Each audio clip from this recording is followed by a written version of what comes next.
oh my goodness, am I spilling the beans on ChatGPT and AI and what it means for the future of online marketing? You're going to want to stay tuned because if you're a creator, if you're a leader, if you're an entrepreneur, AI is going to change the game. Plus, I'm sharing my unpopular opinions about why and how I think it's going to change everything that we do when it comes to creating content and building marketing systems. And it might surprise you. It might surprise you what I'm going to say. So stay tuned. All right, let's get into it.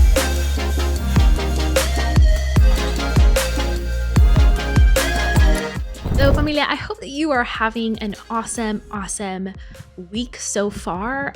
We are in the middle of a pretty big move. If you haven't followed me on Instagram, you may not know that we just got a new place, new studio. We're building a brand new podcast studio. This is my studio here, which is my filming room as well as my office. Chris has a filming room and an office upstairs, and we are really excited because it's going to allow us to do some really amazing things as we continue building our team here in Austin as well as virtually. Now, these are a couple of the questions that I got.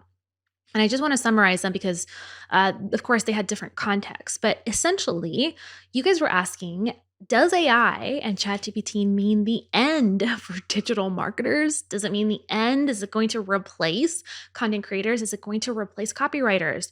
Is it going to replace search engine optimization? Is it going to replace essentially graphic designers, anyone who works in the digital space? And so I thought this was such an interesting response and great questions. It's normal to feel that fear, that concern, especially if you work in digital marketing, especially if you are a small business owner or an entrepreneur and you're trying to figure out, like, how do I stay ahead of the game? How do I adapt? How do I pivot? How do I take these tools and leverage them? And so for me, I think that we're going to see this incredible shift in the market where content creation is going to get much easier. And that's the good news. That's the good news. I mean, if you've seen what ChatGPT is, capable of doing, specifically when you feed it long form content and you give it a starting point and you really know how to guide it with prompts, it is quite incredible. And so a lot of people are wondering if this is the end of graphic designers and the end of copywriters and editors and all this good stuff. And to just sum it up, I think not. I think it's going to be the end of content creators and copywriters and SEO strategists and digital marketers who don't adapt and change and really look at how they're going to be embracing AI in a strategic way. Yeah, it's definitely going to weed out marketers who were not in this to win it, meaning you were just here to make a quick buck. If you are the type of social media manager or graphic designer or a copywriter who does not know their skill, doesn't know your skill well enough, and can't really dive deep into your area of expertise, if you are quickly replaceable with a machine, yeah, I would probably be a little concerned. But that's not to say that if you have built up legitimacy and you have experience and you know how to create strategy, you won't be easily replaced. And the reason for that is number one, I don't care how much the AI learns. It's very impressive. Trust me. I'm very aware of how it aggregates data and can create marketing messages specifically targeted to individual users based on their interest. Essentially, if you are going to basically, let's call it, like, let's be really dramatic and call it survive the wave of AI. First of all, it's not a wave. I think it's going to be here for the long run. But the reality here is, in every market, in every niche, there is always a group of people, group of customers, a segment of the market who is willing to pay to have a service completed for them. In other words, I don't care how good AI becomes. CEOs, busy, executives, People who don't have the time to sit in front of the computer and give this ChatGPT thing or AI or Jarvis, whatever tool, content is scale, whatever tool you have, they don't have time to sit there and guide it, give it prompts, feed it content, analyze what it's spewing back, edit it, publish it, and then measure the results. Ideally, hopefully, that will be something that we can automate one day. But until that day comes, there will still be plenty of business to go around. If you're a social media marketer, if you're a graphic designer, if you're a copywriter, if you are a creator of any kind, there is no replacing that human connection and that human empathy. And I can almost hear the eye rolls for some of the, I would say, hardcore AI fans. And the reason is I'm sure they're probably listening to this and saying, but Kim, you don't understand. AI can create calculations a million times faster than our brain. I understand that. I really do. But here's a reality: AI is not sentient. It is not sentient. Chris and I were talking about this, and we'll have a future episode for you guys in the TBL Insiders podcast where we break this down into more practical applications. But it is not sentient, meaning it does not have its own mind. It has no feelings. It can't have or feel empathy. And if you've been through, if you've been around the block a couple times like I have, you have seen AI at work for years. This is not contrary to popular belief and the narrative that we're being exposed to right now. This is not a new technology. This technology has been around for a very long time. The only difference is that ChatGPT actually put it in question and answer form. That's really what it is. Because you can ask it questions, it already feels and people perceive it like it is sentient, like it is a human behind the computer, even though it is not. It's simply aggregating data from a ton of different resources. And so my brother Brian, who was teaching again that awesome ChatGPT workshop in the business launch, if you haven't caught that, please go listen to it. It is phenomenal because he's walking you through in real time. Like, we're feeding it one of my blog posts, and it's writing Instagram copy, right, for captions. It's creating a 3-part Twitter thread. It is, because you are giving it the right prompts, it's producing email subject lines and drafting music. It's just unbelievable. But essentially, because we've been around the block, we have seen a ton of this already play out. Like, for example, Jarvis has been a tool that uses AI to write copy for years. And it really comes down to, will people adopt it? I think eventually they probably will. I think there's going to be a lot of pushback for AI generated content. As we saw, Google actually essentially banned AI generated content in 2022 last year. They have since rescinded on that notion, and they've updated their policies, which we will go through in a second. But there is definitely going to be, a lot of backlash, as we have seen with tools and strategies like chatbots, for example.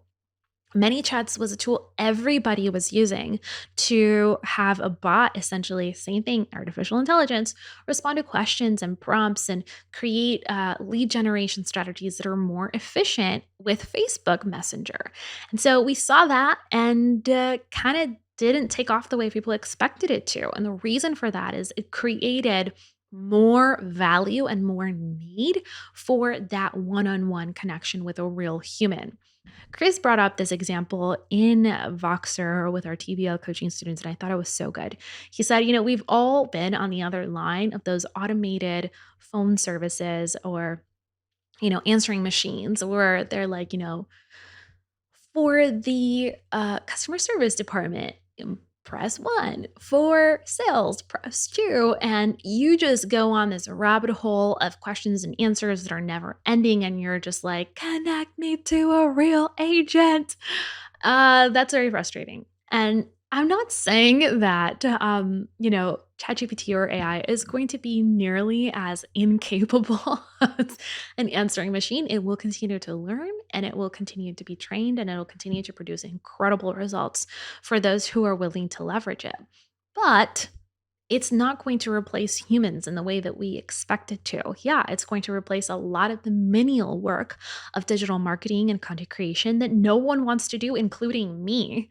But it's not going to give you ultimate strategy. And I think that's something that is really important to understand. Um, Having foresight and vision and knowing how to adopt new technology and adapt to changing seasons and different waves of technology is really important. And so there's going to be those dramatic shifts, but it's going to be up to you as the entrepreneur, as small business owners, as a creator, as the marketer to adapt and to find ways where you can leverage AI to your benefit instead of looking at all the ways that it might possibly replace you, which I honestly don't think will happen. So let's talk about some of the positives that it has. Number one, I think it's going to make content creation so much faster and easier. And we already touched on this, and I gave you a couple examples. It really will with all the tools that are coming out with integrations with AI or ChatGPT. It's going to make content creation so much faster, which is the good news for you. It's awesome to have these tools.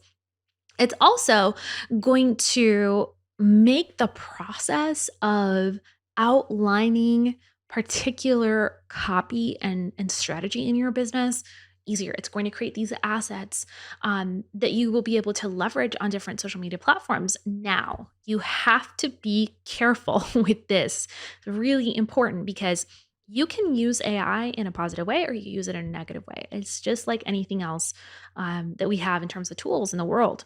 So, one of the things that I want to make sure that you realize is that it is not about, when it comes to AI, it's not about, it's kind of like, you know, driving a race car, essentially. It's not about how fast the car is, although that's really important to have, right? The car that you are using in a race, that you're driving in a race, is definitely going to make up a big percentage of whether or not you can become competitive. The problem in this particular analogy is that we're all using the same car, essentially. So we're using the same car, we're using the same technology, which is AI. So at that point, it is not the car that determines your success, it's your skills as the driver. In other words, if you understand how to use AI, if you understand how to give it the right prompts and feed it the right data, it will come out with a much higher quality product than if you didn't. So it's super important that as an entrepreneur, you are learning and understanding how to use this new technology to save more time, how to train your staff and your team to use this new technology and save more time. But it's not going to be a thing where you're just going to have a tool and it's just automatically and magically going to create all your content and be able to distribute it automatically and perfectly. And it's going to resonate with your audience because it doesn't know your people like you know your people. It can never know your people. It can try to replicate your tone of voice and try to replicate some of the data and the facts that you have access to in terms of, wisdom, but it's not going to replicate your experience and it's not going to account for context or nuance. It can't do that. And so that kind of leads to a lot of the problems that AI actually presents. So, number one, ChatGPT specifically, its data has been cut off. So, the latest data access of new information that is received is from 2021. That means that a lot of the content can and will be factually inaccurate, which is super important that you understand you have to edit this content very diligently because it will spit out wrong information. And that's something to be aware of. The second thing is it already is creating a lot of tension with artists because it's learning, essentially, it is stealing art from existing artists and learning how to replicate, mold, and adapt it to the masses. So it's not like AI just is sentient and can naturally create a portrait of you. You have to, you either have to feed it data that you voluntarily give it, or whatever company is behind that particular AI tool is feeding it data from different sources. So a lot of artists are already building campaigns to ban AI from accessing their intellectual property because they will put the art online and then AI will essentially replicate that same art and produce it as an original piece for a user, which Nothing is original. Can we be honest about that? It just isn't. So there's that. The other thing is it's already been proven to have a slight political bias. And by slight, I mean it's pretty big. It's a pretty big political bias. Of course. Next up is there's some interesting SEO ranking issues. So Google came out with their version of AI BART, and there's a ton of issues with that we don't have time to get into. But essentially, to answer the question of will AI content, just AI in general, um, create disturbances in SEO? If you create content with AI, will it rank? And I've been consulting with a lot of experts on this. I was actually listening to Neil Patel. He's an amazing SEO mind, and he really has his finger to pulse of what's going on here. It's really interesting. But essentially, I'm looking here at Google's search guidances about AI generated content, which was published February 8th, so last month. So initially, they had banned AI generated content for good reason, I think. There's a lot of ways that AI generated content can game the system, and a lot of black hat strategies that could be used for ranking. However, I thought it was really interesting. They definitely backpedaled their initial stance, and I think this has a lot to do with the fact that they are releasing their own AI. But they have said this. Google has many years of experience dealing with automation being used in an attempt to game search results or spam fighting efforts, including our spam brain system, and it will continue however spam is produced. This said, it's important to recognize that not all use of automation, including AI generation, is spam. Automation has long been used to generate helpful content such as sports scores, weather forecasts, and transcripts. AI has the ability to power new levels of expression and creativity and to serve as a critical tool to help people create great content for the web. So, totally different stance there, right? Now, this is what they say as their advice for creators considering AI generation. As explained, however, content is produced. Those seeking success in Google search should be looking to produce original, stress on original, high quality, people first content, demonstrating qualities that they use as the short, kind of form EEAT. Creators can learn more about the concept of EEAT on our Creating Helpful, Reliable, People First content help page. In addition, we've updated the page with some guidance about thinking in terms of who, how, and why in relation to how content is produced. Listen, it says evaluating your content in this way, whether you're using AI generated content or not, will help you stay on course with what our system seeks to reward. I'm sorry, but this is a nice way for them to say, we're not going to favor AI generated content. And this is just my take on it, but I think the SEO experts are saying the same thing. And it's clear this is just a fancy way of saying, you can use it, but use it at your own risk. And so this is what I think is important to think about. Because AI is generating unoriginal content, meaning no matter how incredible it seems, it's still generating a similar response for someone else, especially if you have competitors. You want to use AI in a very different way than most people are going to think of using it. I personally would highly recommend using AI as a way to duplicate, expand, and amplify your content, meaning your original content, your long form content, whether it's blogs, videos, or podcasts. Be on the safe side, especially if you want to stay ranked on Google, and generate your own content, but then use AI to amplify that and multiply it. Have it create your Instagram caption so that you can distribute that long form content onto Instagram. Create tweets that are shorter. Have it map out subject lines for your emails and test your know-how. You need to have a basic understanding of how to create subject lines that get opens because the machine's not going to know that. It's going to try to guess what the best solution is. But use it as a benchmark. Use it as a way of maybe starting a blog post, but not allowing it to write the entire thing. Maybe you have writer's block, use it for that, right? If you get stumped on an email, use it for that. Leverage it in a way that is responsible, essentially. And you should be absolutely fine to do that. That's how we're going to be leveraging it in our business. And so I think this is a really interesting and exciting time to be in the online space. Ultimately, do I think that people have the capacity to reject AI and it go away? I don't think so.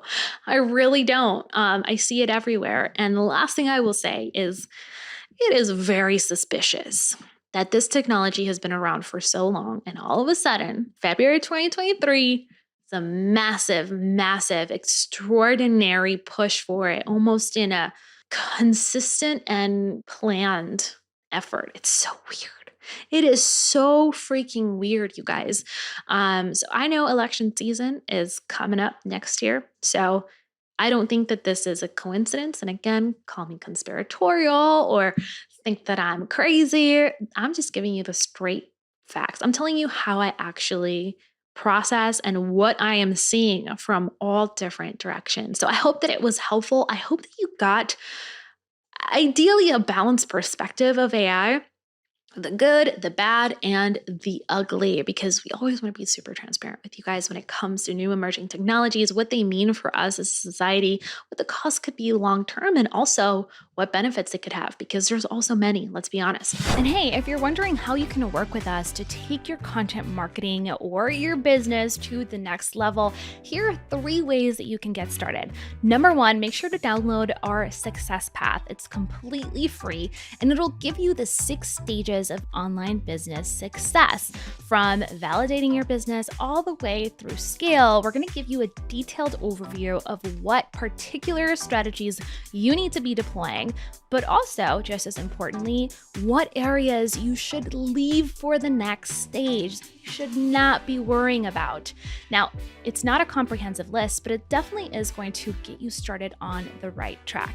Number 2, come over to Content Calendar System 2.0 and check it out. Not only is it our most popular product, it's going to give you everything that you need to know about content creation that's efficient and will save you a ridiculous amount of time from the lens of profitability, because we don't want to just create content for the sake of creating content. We want to do it for a purpose and we want to get results. Number 3, come join us inside the Business Lounge. It's our premier signature program where I teach my very best work around marketing in general. From developing your business idea to crafting amazing emails and blogs, podcasts and video, social media content, as well as designing funnels and creating webinars and selling via Facebook ads.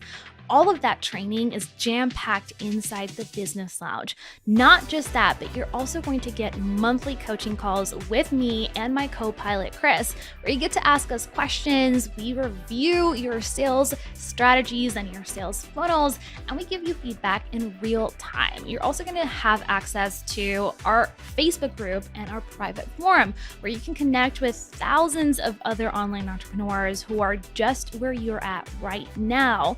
And you're going to be able to feel that sense of community and get feedback from those people in real time as well. All the information will be linked in the description box below, and I will see you in the next episode. Un beso. Bye for now.